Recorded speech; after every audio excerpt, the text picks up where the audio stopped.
अखिलेश यादव का इस बार आरएलडी जयंत चौधरी के साथ गठबंधन भी बीजेपी के लिए परेशानी का सबब बना हुआ है।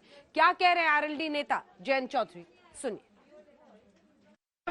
जयंत चौधरी हमारे साथ हैं। जयंत जी, आपने आपको तो बहुत लंबा बाइट बड़ा प्रहार किया है। आपने लगातार जो आपको की तरफ संदेश भेजने की कोशिश की गई है अमित शाह जी की तरफ से, कैसे देखते हैं कल की मीटिंग?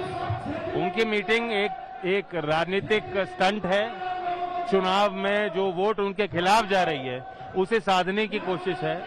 उनके हृदय में किसान के लिए कोई सम्मान होता तो इससे पहले जब किसानों पे आपत्ति हो रही थी, जब किसानों पे वार हो रहा होता, तब यही लोग शांत बैठे हुए थे। तो ये इनका प्रयास है, लेकिन गांव-गांव में विरोध हो रहा है बीजेपी का। अच्छा, लेकिन 2014, 2017, 2019 में भी इसी तरीके से नाराजगी थी जाटों में, लेकिन उसके बाद उन्होंने कोशिश करके उनको अपनी तरफ कर लिया। इस बार क्या अंतर देखते हैं? ऐसा नहीं है कि अपनी तरफ कर लिया। आज नाराजगी हर वर्ग में है।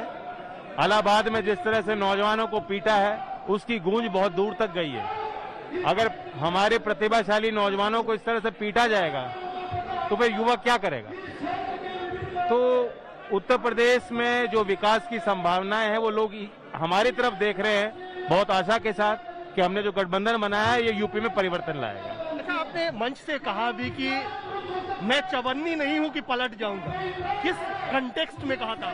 इसी कॉन्टेक्स्ट में कि जो लोग डाउट अगर कर रहे हैं, हम लोग अपनी दिशा नहीं बदलेंगे।